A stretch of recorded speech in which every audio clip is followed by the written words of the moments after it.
Medical counselling start झालेली आहे है ना, सगळ्यांना जे लोक एवढे बसलेले आहेत कंफर्टेबल इन हिंदी.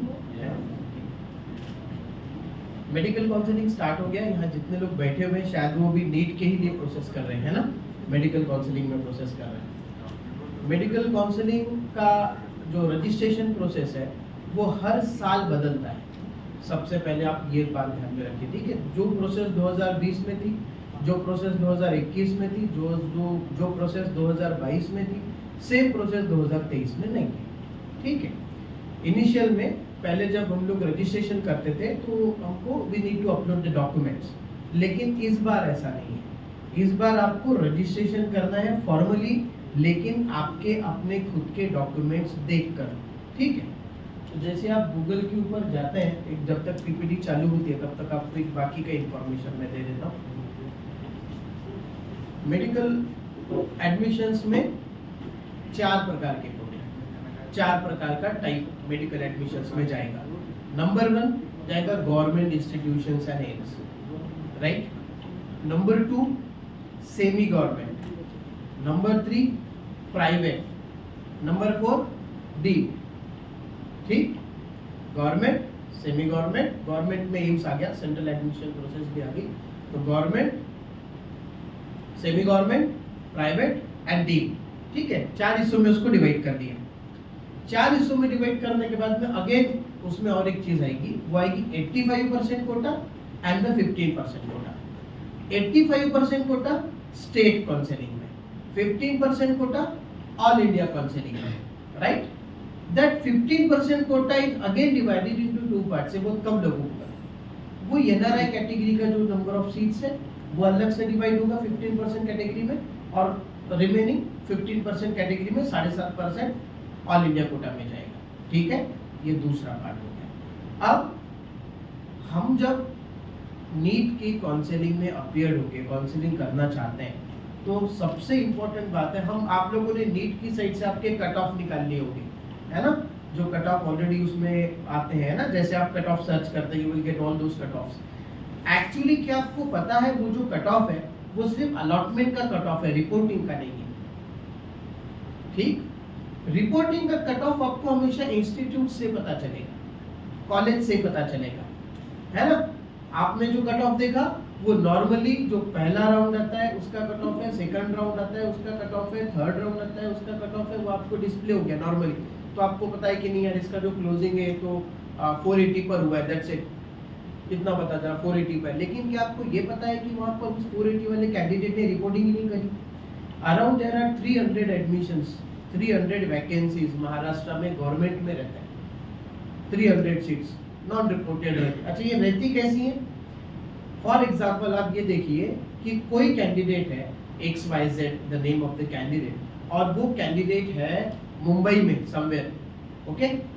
और उसने क्या करी, उसको 500 समथिंग मार्क्स है, उसने सिलेक्शन करी. उसने पहले जब लिस्ट डाली तो गवर्नमेंट गवर्नमेंट गवर्नमेंट गवर्नमेंट. ये भी गलती आप सब लोग बच्चे करते हो.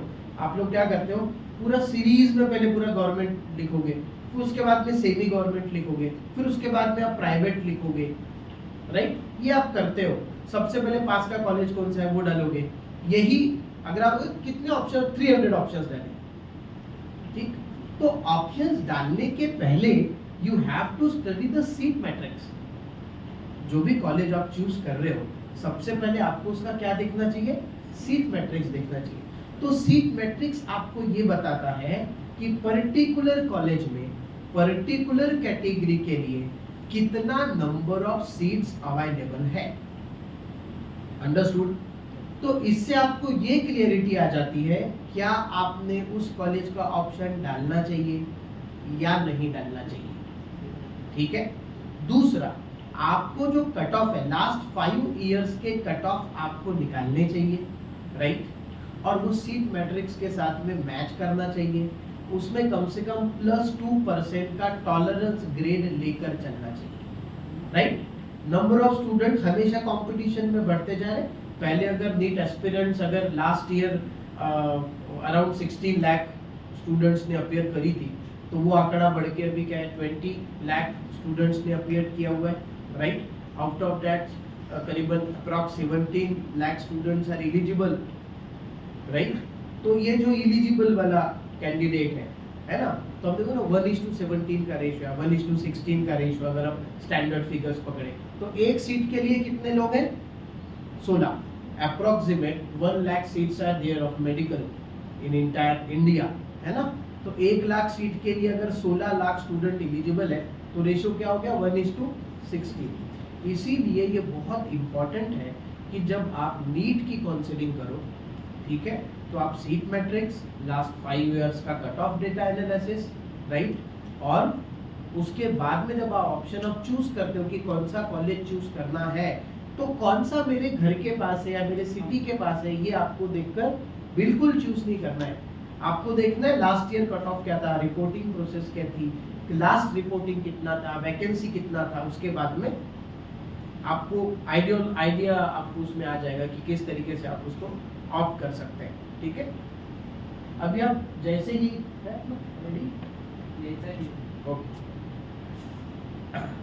उसके बाद जैसे आप अगर डीम्ड यूनिवर्सिटी की, मैं पहले जब तक चालू था तब तक बताता, डीम्ड यूनिवर्सिटी का counselling yet to be start है, अभी स्टार्ट नहीं हुआ है, राइट। डीम्ड के प्रोसेस में जब आप रजिस्ट्रेशन करते हैं तो आप एक प्राइवेट यूनिवर्सिटी के लिए रजिस्ट्रेशन करते हैं। हमारे यहाँ पर डीम्ड यूनिवर्सिटी कहाँ पर है? दत्ता मेघे साहब का जो कॉलेज है सावंगी में, है ना, वहाँ पर वो जो यूनिवर्सिटी वो डीम्ड यूनिवर्सिटी है, right. Deemed university around 50 universities are there, 50 university पूरे इंडिया में जो एज अ डीम्ड यूनिवर्सिटीज में आती हैं। उसका कट ऑफ बहुत लो जाता है, मतलब if you have scored 250 marks, okay, तो okay you will get your admission. लेकिन कैसे? For the 250 marks you will get the admission of DY. Patil Mumbai and the fees is 29 lakh rupees per year, ठीक है। तो डीम का ये इशू है कि डीम का कट ऑफ इसलिए कम है क्योंकि वहां का फीस स्ट्रक्चर बहुत ज्यादा है ना। वैसे Nitesh sir is a one जिन्होंने बोला है कि अभी वो स्कॉलरशिप उसमें निकाल देंगे, तो उस डीम का भी स्कॉलरशिप एससी कैटेगरी के लिए वो निकाल देंगे। तो लास्ट ईयर उन्होंने ये प्रोसेस करी, 8 स्टूडेंट्स को उन्होंने स्कॉलरशिप निकाल कर दी है डीम्ड में, so nothing to worry in that case, right. उसके लिए Nitesh sir is a one who will guide you very well. Another thing is that कि जब आप डीम्ड यूनिवर्सिटी की बात करते हैं तो तब आपको ये भी चूज करना पड़ेगा कौन से डीम्ड यूनिवर्सिटी का इंफ्रास्ट्रक्चर अच्छा है, ओके। जब भी आप कॉलेज चूज करते हैं, बहुत सारे लोग जैसे ACPM धुड़े नाम का एक कॉलेज है, धुड़े में ACPM धुड़े नाम का, लेकिन क्या नया इस्टेब्लिशमेंट कॉलेज है, OPD पूरी तरह से सेटअप नहीं है, राइट। अब जिसका OPD ही सेटअप नहीं है, राइट, वहां पर आपका पढ़ने वाला बच्चा क्या सीख के आने वाला है? Because doctors are god actually, वो भगवान ही है, क्योंकि जब आप असहाय होते हैं, जब आप अपनी बात नहीं बोल पाते, तब वो आपको जिंदा रखते हैं, है ना। तो इसीलिए तो होता क्या है, हम लोग हमारा पूरा लाइफ डॉक्टर के हाथ में देते हैं। तो ये बहुत ज्यादा जरूरी है कि हमारा बच्चा जहां से भी पढ़े वो इंस्टीट्यूट अच्छा, है ना। ये प्राइमरी मैं बोलूंगा नीड होनी चाहिए हर एक बच्चे के लिए, फैमिली के लिए, ठीक है। तो कॉलेज अच्छा होना चाहिए, OPD अच्छा होना चाहिए, वहाँ पे पेशेंट बेस अच्छा होना चाहिए। कॉलेज का इंफ्रास्ट्रक्चर बहुत अच्छा है, लेकिन पेशेंट बेस ही नहीं है। तो पेशेंट बेस नहीं है तो आपका बच्चा जो सीख रहा है वो किस पर एक्सपेरिमेंट करने वाला है, मुझे बताइए। कहाँ एक्सपेरिमेंट करेगा? नहीं कर सकता ना। इसीलिए आपके घर से दूर हो चलेगा, लेकिन अगर वो गवर्नमेंट है या सेमी गवर्नमेंट है ना, या प्राइवेट में अच्छा कॉलेज है, तो आपने भेजना भी चाहिए, ठीक। ये पहला आप माइंडसेट अपना क्लियर कर लो। दूसरा कॉलेज में ये आता है चीजों में कि when you select any institution, जब भी आप कोई भी इंस्टीट्यूशन सिलेक्ट करते हो कि हाँ मुझे ये चाहिए या ये मुझे इसमें जाना चाहिए, तो आपको ये ध्यान में रखना है कि उसका रिपोर्टिंग और वैकेंसी किस तरीके से रूल आउट हो रहा है। पहले अलॉटमेंट में नंबर ऑफ सीट सारी ऑक्यूपाइड होगी, ओके, लेकिन लेकिन आपको वैकेंसी बाद में दिखती रही है, यहाँ पर तो 2 वैकेंसी बाकी रहेगी, इसने रिपोर्ट ही नहीं करी, मैं कर देता तो you should have to be open on that mind. उस समय आपको एकदम क्लियर रहना है कहाँ वैकेंसी है, कहाँ vacancy, you have to be search out this, right. अभी उसमें सेकंड केस कैसा है, आपको एक एग्जांपल मैं बता रहा था, वो रहेगा government medical college Gondia, government medical college Chandrapur, right. Remote area का इसलिए पकड़ रहा हूँ क्योंकि those peoples are from those peoples जो लोग बेसिकली मुंबई से बिलोंग करते हैं, है ना। अभी 15% की कोटा की मैं बात करूंगा। For example any candidate who is living in Delhi और उसने दिल्ली में 15% कोटे में अप्लाई करी और उसको गवर्नमेंट मेडिकल कॉलेज मुंबई मिल गया, sorry government medical college Gondia मिल गया, रहता दिल्ली में है, गवर्नमेंट मेडिकल कॉलेज की 15% की सीट उसको ऑल इंडिया कोटा में मिल गई, राइट। अब उसने क्या किया, रिटेंशन फॉर्म डाला और सीट रोक के रख दी, रिटेन कर दिया, सीट रुक गई, तो सीट उसके नाम पर पक्की होगी, राइट, किसी दूसरे को नहीं मिल सकती। लेकिन still he is trying in the counselling, वो फिर भी कोशिश कर रहा है, ठीक है। और at the time of reporting somebody has told him कि भैया वो तो नक्सलाइट एरिया है, you don't report over there, it's better कि तुम यहाँ पास में कोई अच्छा सा इंस्टीट्यूशन देख लो, ज्यादा बेटर है। इन दैट सेम केस वो रिपोर्ट ही नहीं करता, तो क्या हुआ, वो 15% में गवर्नमेंट राउंड में मिली हुई सीट, गोंदिया गवर्नमेंट में मिली हुई सीट उसकी क्या रह गई, वैकेंट रह गई, राइट। हमको पता ही नहीं, हमको हमारे कट ऑफ ने क्या बताया कि नहीं यार वहाँ तो सीट अवेलेबल है, वहाँ तो वो सीट पैक होगी, वो तो नहीं मिलने वाली, लेकिन ऐसा बिल्कुल भी नहीं है। लास्ट कॉर्नर पे, लास्ट पॉइंट पे बिल्कुल आपको ये पता चलता है कि सीट खाली है, you have to report, right. Another case I would like to discuss, मैं ये 21 की बात बता रहा हूँ, ठीक है। 21 की लता मंगेशकर कॉलेज है हमारे यहाँ पर, राइट। लता मंगेशकर नाम नहीं है उसका, हॉस्पिटल लता मंगेशकर है, इनके भी साल नहीं। अभी वहां पे क्या हो गया, एक सीट एसटी कैटेगरी में खाली रह गई, कट ऑफ का टाइम था, शाम को 5 बजे के बाद में नया एडमिशन अपलोड नहीं हो सकता था, ठीक। कैटेगरी का जो टाइप ऑफ द सीट रहता है वो शिफ्ट नहीं होता, वो एज इट इज ही रहता है। अगर एससी चाहिए तो एससी कैंडिडेट लगेगा, एसटी है तो एसटी लगेगा, राइट। अगर वो सीट लड़की के लिए रिजर्व है तो लड़की को ही मिलेगी, उसके जगह सेम कैटेगरी का बॉय अप्लाई नहीं कर सकता, अंडरस्टूड। अब इस वजह से क्या होता है कि कभी कभी वो सीट लास्ट के कॉर्नर पर, जैसे आपका शिफ्टिंग होता है, गवर्नमेंट वाला शिफ्ट होता है एम्स में, राइट, सेमी गवर्नमेंट वाला शिफ्ट होता है गवर्नमेंट में, राइट।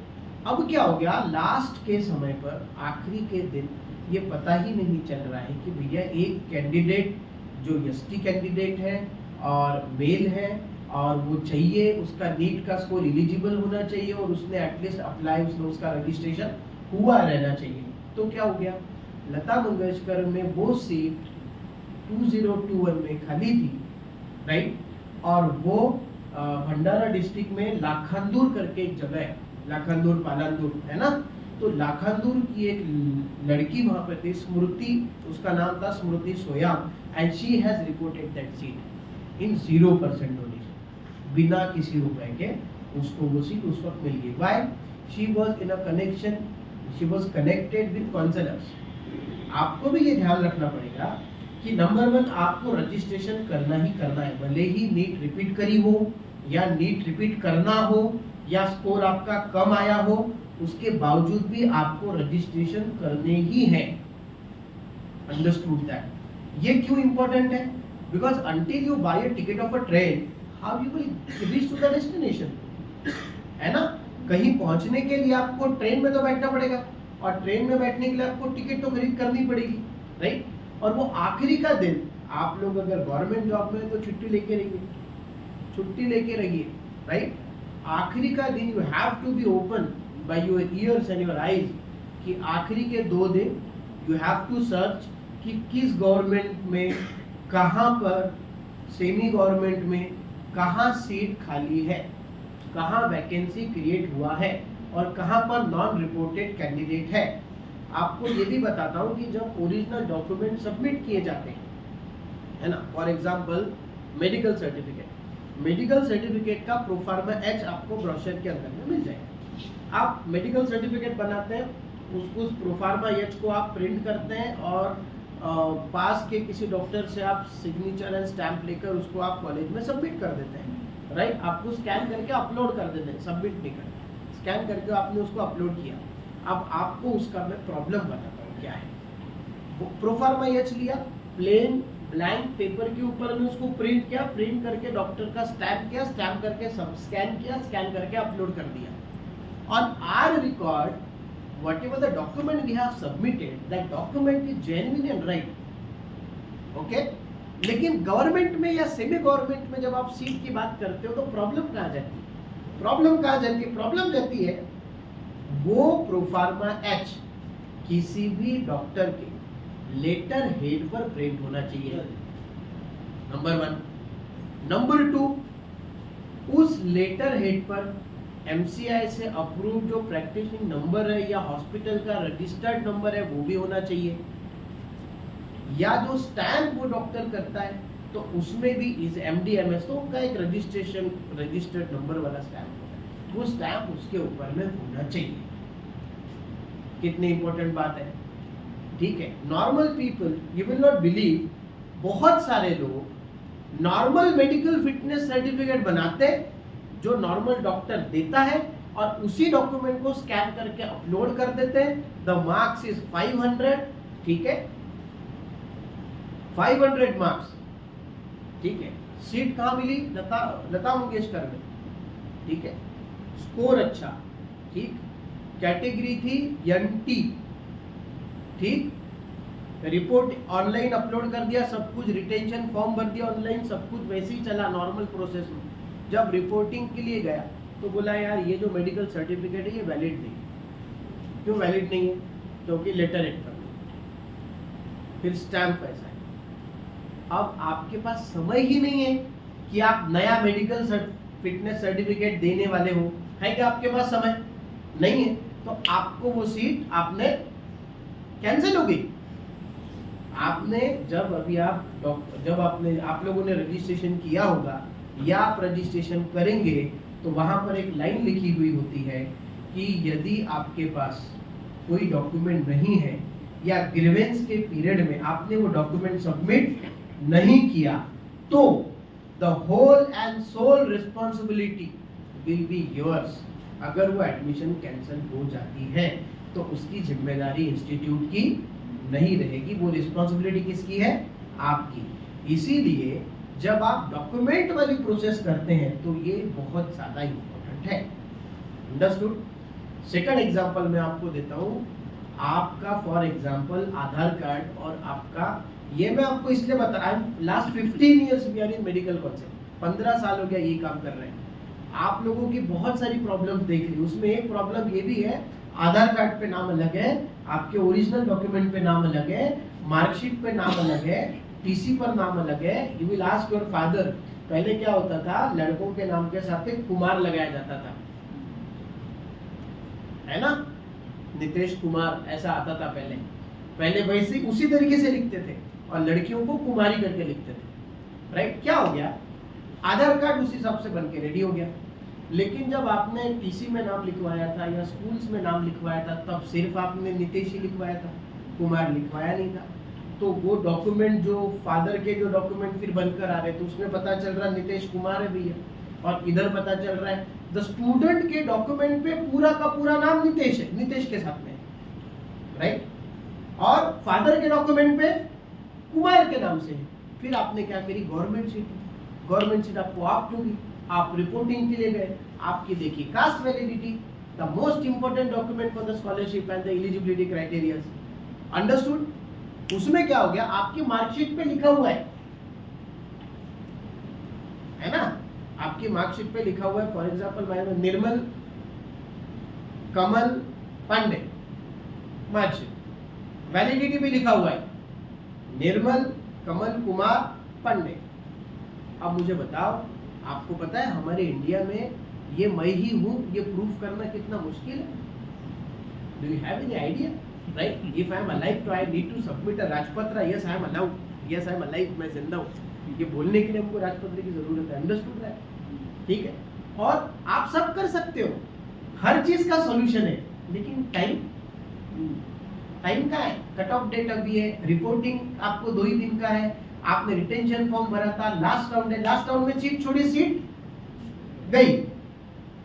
ये भी है फॉर एग्जांपल, अगर आपने मान के चलिए कि रिपोर्टिंग के वक्त आपने डॉक्यूमेंट अपलोड करी, ठीक, और आपने ग्रीवेंस रिपोर्टिंग में आप गए, रिपोर्टिंग में आपने क्या किया, रजिस्ट्रेशन करते वक्त आपने डाला your category schedule caste, right, सब डॉक्यूमेंट रेडी है, क्या हो गया, कास्ट सर्टिफिकेट नहीं बनाया, कास्ट सर्टिफिकेट नहीं बना, आपने बनाया नहीं, तभी बना नहीं था जब आपने रजिस्ट्रेशन किया, तहसील में था या जिला में था, ओके। अभी क्या हो गया, आपको अलॉटमेंट आ गई, ठीक, आप गए कॉलेज, कॉलेज जाने के बाद में आपने रिपोर्टिंग करनी है, रिपोर्टिंग करते वक्त आपने बोला साहब ये पावती है मेरे पास, बाकी सब डॉक्यूमेंट है, कास्ट सर्टिफिकेट नहीं है, आपका सीट कैंसल हो जाएगा, number 1। Number 2, you will be treated as a open candidate. क्या हुआ, इसीलिए जब आप मेडिकल की बात करते हैं, जब आप मेडिकल एडमिशंस की बात करते हैं, नीट की बात करते हैं, तो on that time you must have to be clear with your documents always. Document के साथ कोई छेड़छाड़ नहीं, डॉक्यूमेंट पूरी तरह क्लियर, राइट, और समय के पहले रेडी।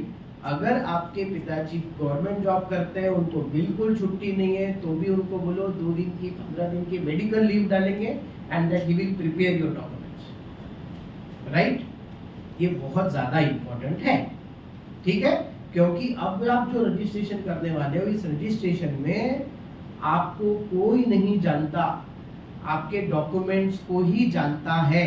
आप मतलब डॉक्यूमेंट्स हो, एक भी डॉक्यूमेंट की कमी आपको मिली हुई सीट आपके हाथ से छीन लेगी, जिसको आप कहीं पर भी चैलेंज नहीं कर सकते, क्योंकि ये टर्म्स एंड कंडीशन का पेज आएगा। इसकी नेक्स्ट स्लाइड दिखाइए, तो देखिए जब मैं प्रोसेस ही चालू करता हूँ, आपको रजिस्ट्रेशन करना है ऑल इंडिया कोटा के लिए, राइट, आपको mcc.in आपने डाला, आपको ये पेज खुलेगा, ये आने के बाद आपको यूजी काउंसलिंग दिखेगा, यूजी काउंसलिंग में जाने के बाद candidate activity of the board and new registration, आप न्यू रजिस्ट्रेशन को क्लिक करेंगे। सर नेक्स्ट स्लाइड, आपको रजिस्टर्ड कैंडिडेट साइनिंग दिखेगा, लेकिन हमने रजिस्टर्ड किया हुआ है क्या, नहीं। ये पेज आपको काम आएगा कब, आपकी रजिस्ट्रेशन होने के बाद। आपको नीचे दिख रहा होगा न्यू कैंडिडेट रजिस्ट्रेशन, आपको न्यू कैंडिडेट रजिस्ट्रेशन के ऊपर में टिक करना है। सर नेक्स्ट स्लाइड, राइट, यह आपको दिखेगा, यहाँ पे बहुत सारे रूल्स एंड रेगुलेशंस लिखे हुए हैं। इस रूल्स एंड रेगुलेशन को सबको अच्छे से पढ़ना है, चाहे वो स्टेट काउंसलिंग हो, चाहे वो ऑल इंडिया काउंसलिंग हो। You have to read it very very very very carefully, ठीक। आप लोगों में से कितने लोगों ने ब्रोशर डाउनलोड कर लिया, मुझे बताइए, नीट गाइडलाइंस का, राइट। 1 2 3 4 5 6 7, only 7 peoples, right. तो क्या मैं ये बोलूँ कि सिर्फ 7 ही लोग नीट के लिए सीरियस हैं, बाकी लोग सिर्फ इंफॉर्मेशन लेने आए हैं? And how many students are appeared in this session now for the counselling? Please raise your hand, let me guess the exact number. कितने लोग अभी बिल्कुल अपीयर करने वाले हैं?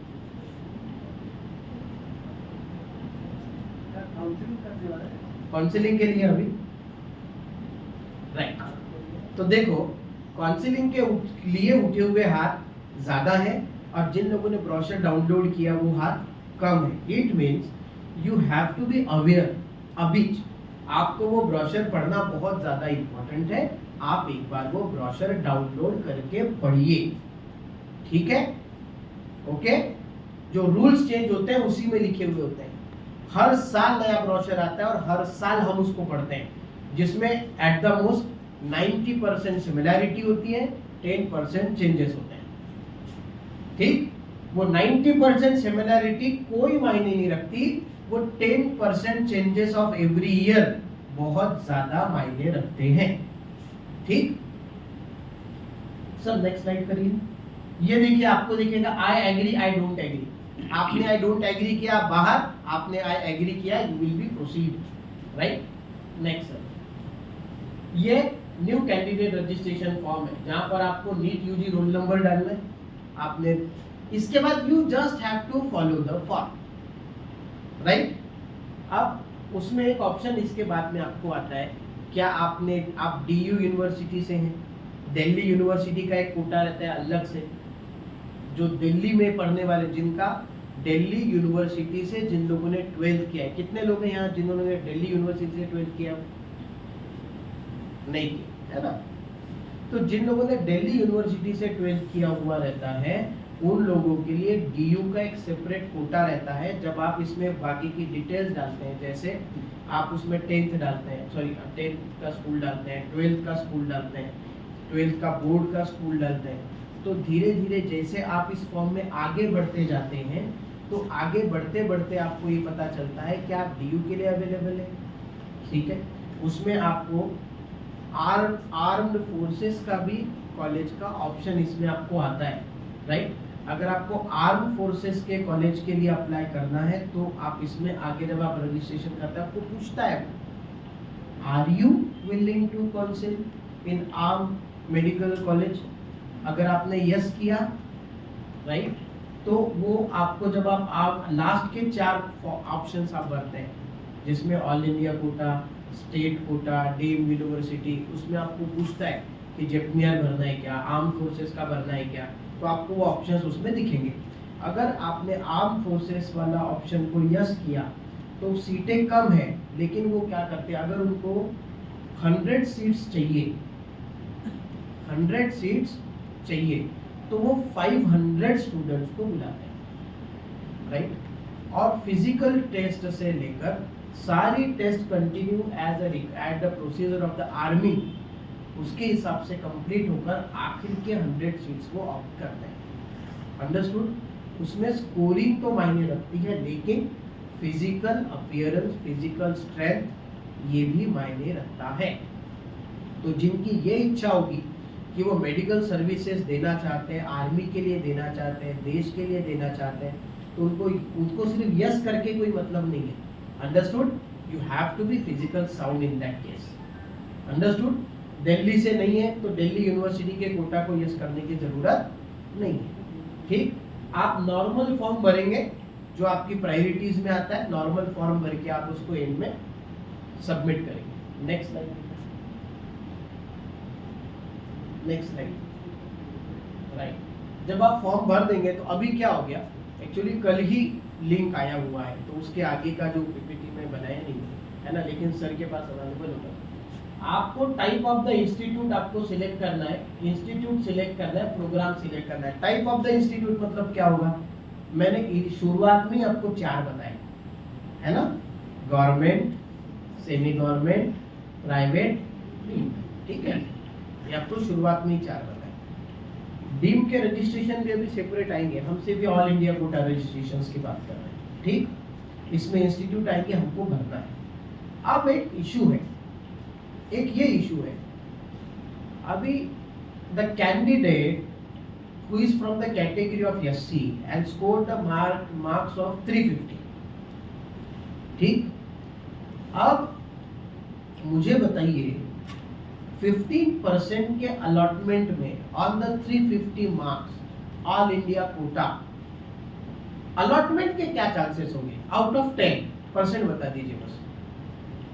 0, 1, 0 कितना लोग बोलेंगे?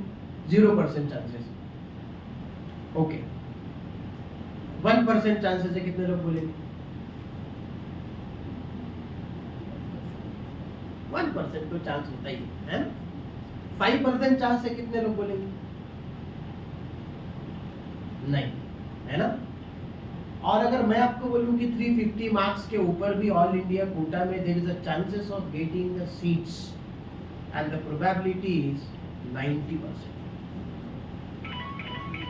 90% probability. Now the question comes, are you stupid that you are saying that? Right? पहला तो सवाल ही आता है, लेकिन मैं आपको बता दूं, जब आप ऑल इंडिया कोटा की बात करते हैं तो आप 28 स्टेट्स की बात कर रहे हैं। आप सिर्फ महाराष्ट्र की बात नहीं कर रहे, आप 28 स्टेट्स की बात कर रहे हैं। और उन 28 स्टेट्स में जितने मेडिकल कॉलेजेस हैं, उन सारे मेडिकल कॉलेज के 15% की बात कर रहे हैं। Number 2, now the probability of getting the seats, मैं आपको स्टेट्स के नाम बताता हूँ जहां पर सीट ऑल इंडिया कोटा में वैकेंट रहती है, स्टूडेंट रिपोर्ट नहीं करते, व्हाट्सएवर रीजन, हर किसी स्टेट का अपना अपना रीजन हो सकता है ना, जैसा नागपुर का कैंडिडेट नागपुर में नहीं पढ़ना चाहता, राइट, मे बी, और अलग अलग रीजन हो सकते हैं, लेकिन the states are Tamil Nadu, the states are Mizoram, the states are Arunachal Pradesh, the states are West Bengal, Orissa, the states are Bihar and the some remote areas of Uttar Pradesh, right? मैंने केरल नहीं बोला, रिमेम्बर दैट, है ना, मैंने कर्नाटक नहीं बोला, मैंने तेलंगाना भी नहीं बोला, बोला क्या? नहीं बोला, राइट? तो जिन स्टेट्स की मैंने बात करी, इस स्टेट्स में जब आप ऑल इंडिया कोटा में अप्लाई करते हैं, there is a probability of getting your seats, but you have to be stand on your toes on those days. जो last cut off के days है उस वक्त आपको you have to be stand on your toes, that is important. Another thing is that क्या all India Kota और state quota का registration कर दिया तो हो गया, that's it all, our responsibility is? No. You have, जो स्टेट काउंसिलिंग का रजिस्ट्रेशन होता है, मॉप अप राउंड का रजिस्ट्रेशन होता है, वैकेंसी राउंड का रजिस्ट्रेशन होता है, स्टेट वाइज, अंडरस्टूड? वहां पर भी आपको अप्लाई करके रजिस्ट्रेशन करना है. What is the costing? 5000, 2000, 1000, 2100, this is what the minimum costing is of the registration. लेकिन ये रजिस्ट्रेशन आप लोगों ने करनी ही चाहिए, राइट? नोबडी नोज कौन सी बॉल पर छक्का लग जाए, राइट? लेकिन अगर आपने रजिस्ट्रेशन नहीं कराया, राइट, तो क्या होगा? ठीक, मैं आपको 22 का स्लाइड आगे कर दूं. ये सीट मैट्रिक्स है, ये जो आपको दिख रहा है ना, ये सीट मैट्रिक्स है, जिसमें देखिए आपको दिखेगा जनरल ईडब्ल्यूएस, देखिए, है ना, पहले नंबर पे 2 सीट्स है, उसके नीचे का कॉलेज देखिए 1 सीट है, राइट? थोड़ा विजन क्लियर नहीं होगा, लेकिन जब आप सीट मैट्रिक्स देखते हैं तो आपको पता चलता है कि कौन से कॉलेज में कौन से कैटेगरी के लिए अगर 100 सीट्स है तो उसमें से हमारे लिए कितनी. तो जहां पर सीटें कम है, अनडाउटेड वहां पे कट ऑफ ज्यादा जाएगा, जहां पर सीट ज्यादा है अनडाउटेड वहां पे कट ऑफ कम जाएगा. तो हमको उस वक्त ये सीट मैट्रिक्स देखकर कैलकुलेशन लगाना पड़ेगा कि वेयर टू ऑप्ट और लीव, राइट? जो भी खेल है ना वो फर्स्ट 50 ऑप्शंस में ही है, 50 भी मैंने ज्यादा बोल दिए, फर्स्ट 30 ऑप्शंस में ही है. जो भी खेल है फर्स्ट 30 में ही है.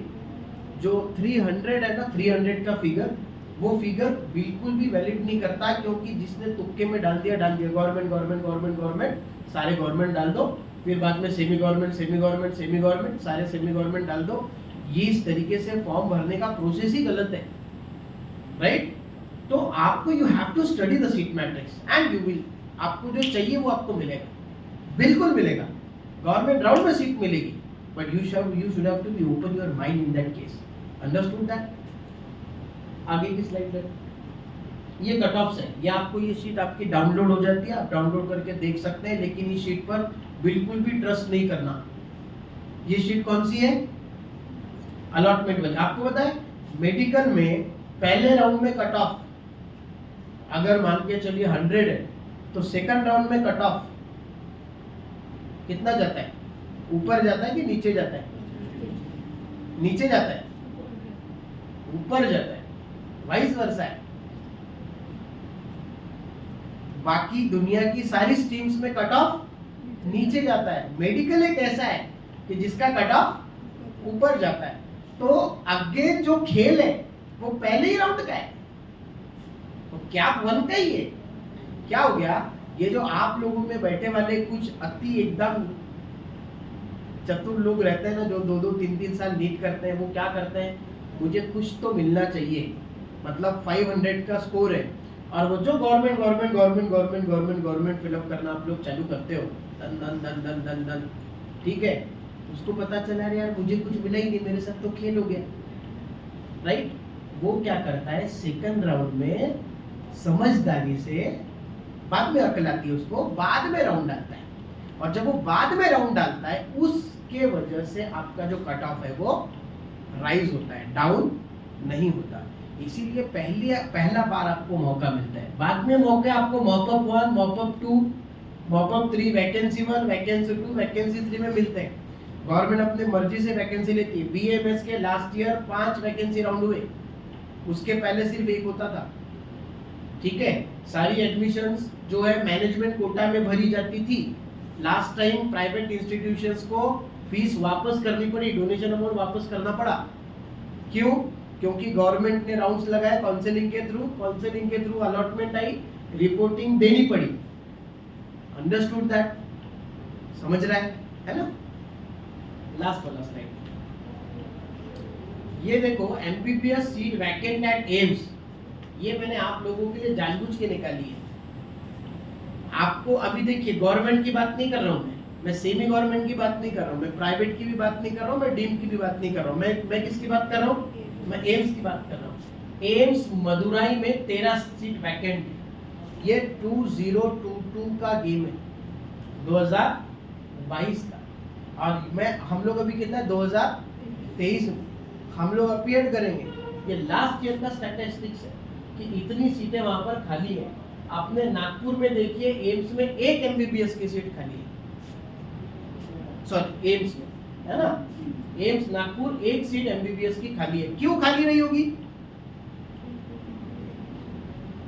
ठीक है, अब मुझे बताइए, आप में से मैं किसी को बताऊं कि 2023 में 1 सीट एम्स में लास्ट कट ऑफ डे के दिन खाली है, और आप अपने घर पे टीवी देख रहे थे पूरी तरह रेडी होकर, ठीक है, कपड़े अपने पहन लिए, टीवी देख रहे कि भाई अभी फोन आ सकता और हम जा सकते हैं, right.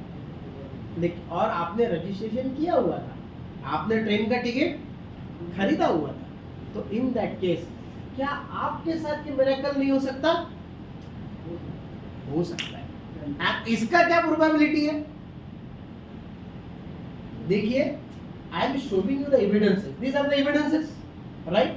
On the basis of evidences, I am talking कि हाँ यार, मदुरई में 13 सीट खाली है, एम्स पटना में 6 सीट खाली थी, एम्स बीबी नगर में 3 खाली थी, देवघर में 3 खाली थी, राजकोट में 2 खाली थी, जम्मू में 2 खाली थी। अगर आपको पता चले कि हाँ यार सीट वैकेंट थी, उस वक्त नागपुर की सीट वैकेंट थी, तो आप रिपोर्ट कर सकते हैं। आप मुझे ये बताइए, ऑन डॉक्यूमेंट 1 सीट खाली है, ठीक, मतलब कितनी खाली रही होंगी जो लास्ट डेट भर गई होंगी? गवर्नमेंट में लगने वाले लोगों ने शिफ्ट किया होगा एम्स में, या सेमी गवर्नमेंट में जिनको अलॉटमेंट आई होगी उन लोगों ने शिफ्ट किया होगा। प्रोबेबिलिटी है कि नहीं है? प्रोबेबिलिटी है। Understood that? नागपुर का एम्स नया है, बहुत ज्यादा इंफ्रास्ट्रक्चर, एम्स आप घूम कर एम्स का इंफ्रास्ट्रक्चर पूरी तरह से बना नहीं है ना। तो बहुत सारे लोग ऐसे होंगे जिनको एम्स में लगा होगा, वो रिटेंशन फॉर्म डाला होगा, वो ऊपर चले गए होंगे, यहाँ की सीट होल्ड करके रख दी होगी बस, तो प्रोबेबिलिटी इज देयर। तो ये वैकेंसी आपको ये बताती है कि there are number of seats, you have to get registered. आपने रजिस्ट्रेशन करना ही करना है। आपने ये मान के चलना है कि 50,000 रुपए गए फॉर्मल रजिस्ट्रेशन में, राइट। बस रजिस्ट्रेशन करी, वेट किया, प्रोसेस करी, काउंसलिंग में पार्टिसिपेट किया, that is important. Understood that? Counselling में आप पार्टिसिपेट, लेना नहीं लेना बाद में सोचो ना, ये पूरी प्रोसेस ही 3 महीना चलता है। भले ही आप में से कुछ बच्चे नीट रिपीट कर रहे होंगे, या नीट रिपीट करने का माइंडसेट होगा, it's okay, let it be, क्या चिंता करने की जरूरत है, ओके, इट्स ओके। लेकिन हमने क्या किया, प्रोसेस पूरी करके रखी, नेक्स्ट ईयर आपको वही आसानी जाएगी, है ना। नहीं यार इस साल नहीं करते, उससे अच्छा करके देख लेते हैं, क्या इशू है? क्या बताते आता है, आपको 500 मिलने के बाद भी जीएमसी नागपुर मिलना था, आपको 300 का स्कोर आया और आखिरी के दिन भी आपको जीएमसी नागपुर मिल गया, तो आपका 1 साल बच गया ना, और वो स्ट्रगल भी तो बच गया ना, वो चिंता भी तो बच गई ना। Understood? So this is what the simple process to do. The thing is that registration is very important. You have to follow the process, right? Document आप किसी काउंसलर्स के थ्रू एक बार पूरी तरीके से वेरीफाई कर लीजिए, खुद भी वेरीफाई कर लीजिए, ठीक है, ओके। और ये पूरी प्रोसेस 3 महीना चलती है, आपके पास 3 महीने का समय है बाद में डिसाइड करने का कि रिटेंशन वाली सीट पे रिपोर्टिंग करना है या नहीं करना है, लेकिन तब तक you have to be the part of the train. Understood that? That's it, ठीक है। लास्ट के क्वेश्चन पे सर का सेशन होने के बाद। Thank you.